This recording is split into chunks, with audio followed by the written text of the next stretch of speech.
दोस्तों, आपने जैसे कि अभी देखा होगा कि 31 जुलाई यानी कि कल आज है 1 अगस्त। 31 जुलाई को दिल्ली डीयूपीटी से मिलने एसएससी के सारे टीचर्स जा रहे थे। जितने भी बड़े बड़े टीचर्स हैं, गगन प्रताप, राकेश यादव, अभिनव सर, आदित्य रंजन, नीतू मैम, बहुत सारे लोग जो कि कोई आंदोलन करने नहीं गए थे, जस्ट नॉर्मल सवालों का जवाब लेने गए थे कि आखिर एटीक्यूटी इस तरीके से क्यों एग्ज़ाम करा रही है कि बच्चों के सेंटर्स एक एक हज़ार किलोमीटर दूर, 1200 किलोमीटर दूर, 600 किलोमीटर दूर आ रहे हैं। जब बच्चा प्रेफरेंस भर रहा है कि मुझे दिल्ली का सेंटर चाहिए, आगरा का सेंटर चाहिए। पहले जो टीसीएस एग्ज़ाम कराती थी तो जो मोस्टली बच्चों का क्या होता था, जो उन्होंने पहली प्रेफरेंस भरी है वही उन्हें मिल जाती थी। लेकिन अब इन्होंने वेंडर चेंज कर दिया अपने आधे रुपये बचाने के चक्कर में। एसएससी ने आधे रुपये में टेंडर दे दिया एटीक्यूटी को, जिनके पास ना कोई इंफ्रास्ट्रक्चर है, ना कोई प्रोसेस है, कुछ भी नहीं है, और लाखों बच्चों के साथ, करोड़ों बच्चों के भविष्य के साथ खिलवाड़ किया जा रहा है। अब यहाँ पर क्या हुआ कि इस चीज़ के लिए ऐसा नहीं कि कोई उग्र आंदोलन या प्रोटेस्ट करने, जस्ट नॉर्मल सवालों के जवाब मांगने गए थे एसएससी के ऑफिस। तो वहाँ पे दिल्ली गवर्नमेंट के द्वारा, दिल्ली पुलिस के द्वारा, रेखा गुप्ता के द्वारा, मोदी के द्वारा, इन सब, क्योंकि देखिए दिल्ली में अब आप केजरीवाल को दोष नहीं दे सकते हैं, उनकी सरकार नहीं है। दिल्ली में उनकी सरकार है जिनको आप चाहते हैं, जिनको आपने वोट दिया है, मोदी को। मोस्टली जितने भी लोग आप में से वीडियो देख रहे होंगे, ज़्यादातर लोगों ने मोदी को ही वोट दिया होगा, ठीक है। अब यहाँ पर क्या होता है कि या तो आप देखिए पब्लिक प्रॉपर्टी को नुकसान पहुँचाते हैं। दिल्ली पुलिस को कब लाठी चार्ज करना चाहिए, किन पे करना चाहिए, आप ये समझिए कि अगर वहाँ पे स्टूडेंट्स थोड़े बहुत इकट्ठे हुए, ज़्यादातर टीचर्स थे, टीचर्स जिनके पास कोई कमी नहीं है, एक भी कोई कमी नहीं, सारी लग्जरी गाड़ियों में घूमते हैं, बहुत करोड़ों में रुपए कमा रखे हैं, वो आपके भविष्य के लिए एसएससी ऑफिस जाते हैं प्रोटेस्ट करने, नॉर्मल सा, ऐसा नहीं कुछ तोड़फोड़ करने या कुछ करने या उग्र आंदोलन करने, जस्ट नॉर्मल बातचीत करने और अपने सवालों का जवाब लेने। वहाँ पर रेखा गुप्ता के द्वारा, जो बीजेपी की गवर्नमेंट है अभी दिल्ली में, दिल्ली पुलिस के द्वारा लाठीचार्ज करवा दिया गया। किन पे करवाया गया आप ये देखिए, पढ़े लिखे लोगों पर, जो शिक्षक हैं, जो टीचर्स हैं, जो हमारे देश का भविष्य हैं, जिनसे बड़े बड़े लोग आज कोई आईएएस बना है, कोई आईपीएस बना है, कोई एसएससी सीजीएल के थ्रू बड़ी बड़ी पोस्टों पर सेलेक्ट होता है, आप उन पे लाठीचार्ज करवा रहे हैं। और लाठीचार्ज कौन करवा रहा है? जो खुद बिना पढ़े लिखे हैं। आप ये समझिए, ये मतलब चीज़ें समझिए कि हमारा देश आखिर आगे क्यों नहीं बढ़ पा रहा है। एक तानाशाही की गवर्नमेंट होती जा रही है हमारे देश में कि हमने एक ही गवर्नमेंट को चुन के, ये किसी मतलब स्पेसिफिक गवर्नमेंट के अगेंस्ट वीडियो नहीं है, ये एक ऐसी वीडियो है कि अगर आपके सामने कोई भी गवर्नमेंट है तो आपको सवाल पूछना आना चाहिए। लेकिन यहाँ पर भारत में ये होता है, कहने के लिए ये संविधान से देश चलता है, लेकिन ऐसा बिल्कुल नहीं है। जो गरीब लोग हैं, जो मिडिल क्लास हैं, जो नीचे तबके के लोग हैं, उनके लिए संविधान है। बड़े लोगों के लिए, मंत्रियों के लिए या कुछ अमीरों के लिए कोई संविधान नहीं है। ये जस्ट एक पपेट है, समझ पा रहे हैं? कठपुतली है संविधान, अपने तरीके से कैसे भी ये लोग यूज़ कर सकते हैं। तो यहाँ पे आप ये सोचिए कि या तो कोई जातिवाद आंदोलन होता, कोई धर्मवाद आंदोलन होता, जो कि बहुत उग्र हो जाता है, उस तक पे ये लोग लीडर्स को हाथ नहीं लगाते हैं क्योंकि इन्हें पता है उग्र हो जाएगा। लेकिन जहाँ टीचर्स, जो पढ़े लिखे लोग, सीधे लोग, जस्ट सवाल का जवाब मांगने गए हैं, उन्हें इन्होंने इस तरीके से मारा। और जो एक इंग्लिश के सर हैं, क्या नाम है उनका, संजीव ठाकुर, हाँ, उनका तो हाथ तक तोड़ दिया इन्होंने। बताइए आखिर क्या गलती थी इन लोगों की? सारे टीचर्स, किसी के कहीं लाठी लगी, किसी को जेल में बंद कर दिया गया, सुबह से जेल में बंद कर दिया, रात के 12 बजे छोड़ा, बहुतों सब पे एफआईआर दर्ज कर दी गई। आप सोचिए इससे ज़्यादा तानाशाही कहाँ हो सकती है?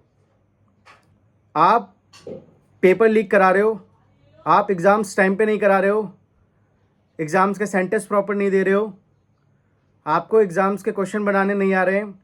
सिस्टम से बहुतों के सिस्टम पे क्या हो रहा है कि ऑलरेडी क्वेश्चन के आंसर हाईलाइट होके आ रहे हैं, और अगर कोई जस्ट उसका जवाब मांगे कि ऐसा क्यों हो रहा है, इसमें सुधार करो, तो आप उन पर लाठी चार्ज कर दो, एफआईआर दर्ज करा दो, उन्हें जेल में बंद कर दो। आप थोड़ा सोच के देखिए हम आखिर किस देश में रह रहे हैं। ये कि गवर्नमेंट है, संविधान है, संविधान से चलते हैं। संविधान में जैसे कि अगर आप एसएससी की तैयारी कर रहे हैं किसी भी, क्या इस आर्टिकल के थ्रू ये है, इस अमेंडमेंट के थ्रू हमने ये किया, इस आर्टिकल में ये है, इसके खिलाफ, किसी के खिलाफ भेदभाव नहीं हो सकता, ये नहीं हो सकता, ये नहीं हो सकता। एक्चुअल में संविधान कुछ काम नहीं करता हमारे देश में। आप अगर देखेंगे जो नॉर्मल लोग हैं जो गरीब लोग हैं उनके लिए संविधान है कि आपने हेलमेट नहीं पहना तो 1000 रुपये का चालान कटाओ। लेकिन कोई बड़ा बंदा है, कोई ज़्यादा तगड़ा अमीर है, कोई पॉलिटिशियन है, वो करोड़ों का घपला कर जाए तो कोई संविधान नहीं है। इस चीज़ को समझिए। और मेरा जस्ट आपसे ये कहना है, अगर आप भी कोई एसएससी स्टूडेंट हैं या एसएससी स्टूडेंट नहीं भी हैं, नॉर्मल है, आपके घर में आपका कोई भाई बहन बेटा बेटी कोई भी तैयारी कर रहा है नहीं भी कर रहा है, आप एक बात समझिए कि आपको गवर्नमेंट को उसकी औकात दिखानी ज़रूरी है। आप अगर तैयारी कर रहे हैं तो ऐसा नहीं कि इस चीज़ में आपको पूरा घुस जाना है, अपनी तैयारी कंटिन्यू कीजिए। लेकिन जब वोट का समय आए, जब ये नेता आपके पास आएंगे, अभी आप इनके पास गए थे जो नॉर्मल सी रिक्वेस्ट लेके कि हमारा सिस्टम खराब चल रहा है, इसे सही कर दीजिए कि एसएससी अच्छे से एग्जाम नहीं करा रही, इन्होंने आप पे लाठीचार्ज कर दिया, जेलों में बंद कर दिया, एफआईआर करा दिया आप पे। लेकिन जब ये लोग आपके पास आएंगे इलेक्शन में, एसएससी में कम बच्चे नहीं है, करोड़ों बच्चे एग्जाम देते हैं, करोड़ों बच्चे। वो कम से सीजीएल का कोई फॉर्म भरते हैं 40-50 लाख, फिर एमटीएस का 40-50 लाख, मतलब सारे एग्जाम्स अगर जोड़ लोगे ना, बैंकिंग के, रेलवे के, सबके, तो करोड़ों बच्चे होते हैं। अगर सारे करोड़ों बच्चे मिलकर ये ठान ले कि हमारे टीचर्स पे जिन्होंने मारा है, जिस दिल्ली गवर्नमेंट ने, जिस बीजेपी गवर्नमेंट ने हाथ उठाया है, तो हम इनको वोट नहीं देंगे। ये किसी पर्टिकुलर गवर्नमेंट के अगेंस्ट ऐसा इसलिए नहीं है। अगर यहाँ इसकी जगह केजरीवाल की भी गवर्नमेंट होती या कांग्रेस भी होती, आपको उसके खिलाफ भी यही करना था। मेरा मतलब यह है कि आपके साथ अगर गलत हो रहा है तो आप एक्शन का रिएक्शन देना आना चाहिए आपको। ऐसा नहीं कि गवर्नमेंट आपके साथ तानाशाही करते रहे, कुछ भी करते रहे, लेकिन आप कुछ ना करें, तो वो बड़ी बेवकूफ़ी होगी।